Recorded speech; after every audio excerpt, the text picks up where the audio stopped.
Bonjour Baptiste Coulmont. Bonjour. Vous êtes professeur de sociologie à l'Université Paris 8 et vous réalisez depuis 2011 un classement des mentions très bien selon les prénoms. Alors, est-ce que les résultats de cette année, 2019, sont différents de ceux des années précédentes ?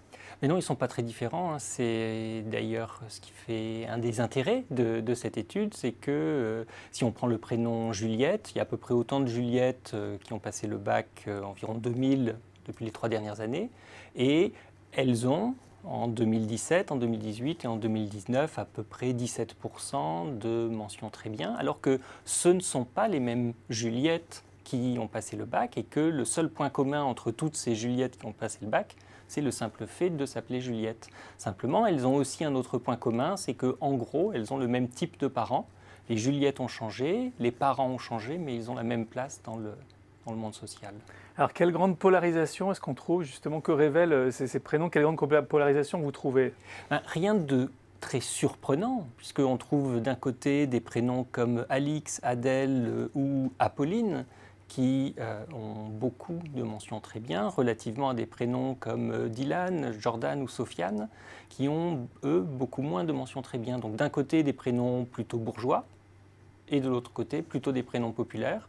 C'est simplement lié au fait que la réussite scolaire est liée à l'origine sociale, et ça on le sait depuis une cinquantaine d'années, et que des parents qui ont une position sociale différente choisissent des prénoms différents. Alors, il y a aussi un écart garçon-fille, en fait, qui est assez important. Oui, parce que les filles réussissent mieux à l'école, et elles réussissent mieux à l'école depuis très longtemps.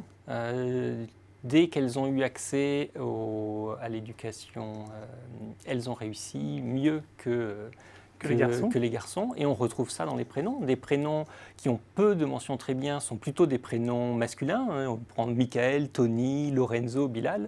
Des prénoms qui ont beaucoup de mentions très bien, Garance, Éléonore, Diane, Victoire, on ne trouve que des filles. Et donc les garçons de même milieu favorisé n'ont pas autant de mentions très bien. Oui, les Augustins ont un peu moins de mentions très bien que les Diane. Les Sofiane ont moins de mentions très bien que les Yasmine ou les Sophia. Et donc à milieu, à origine culturelle égale, à milieu social égal, les garçons réussissent mieux que les filles réussissent mieux que les garçons. Alors, d'une part, les leçons, c'est la reproduction sociale, ça vous l'avez dit.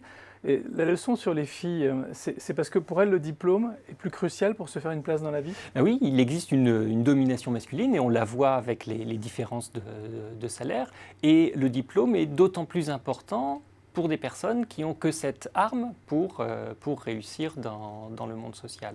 Et donc, pour décrocher ces diplômes, il est important de travailler à l'école. Mais on sait bien que le diplôme ne suffit pas, puisque même si les filles réussissent mieux que les garçons depuis une cinquantaine d'années, elles n'ont toujours pas accès aux mêmes positions de pouvoir une fois qu'elles ont décroché ce diplôme. Et un salaire égal à fonction égale.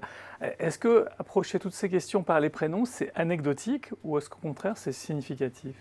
D'un côté, c'est anecdotique puisque le prénom, il ne dit rien. C'est pas si que je m'appelle Kevin ou Augustin, ça ne va pas avoir, sauf cas de discrimination, un effet par lui-même. Mais c'est stratégiquement intéressant pour un sociologue puisque tout le monde a un prénom et on se vit aujourd'hui avec un prénom. Le discours de la classe sociale ou de l'origine sociale, c'est un discours qui va flotter ou qui va glisser sur les personnes, puisque on ne se sent pas enfant de notaire ou enfant d'ouvrier qualifié, on se sent Augustin, Baptiste ou Kevin. Donc le prénom permet de faire passer un message, puisque à première vue ça choque, mais non, c'est pas ça. Et ensuite ça permet la réflexion. Merci beaucoup Baptiste Coulmont pour votre éclairage. Et les prénoms que vous avez vus apparaître à l'écran, vous les retrouvez sur votre blog ainsi que beaucoup d'autres informations sur le blog de Baptiste Coulmont sur ce sujet. Merci beaucoup. Merci.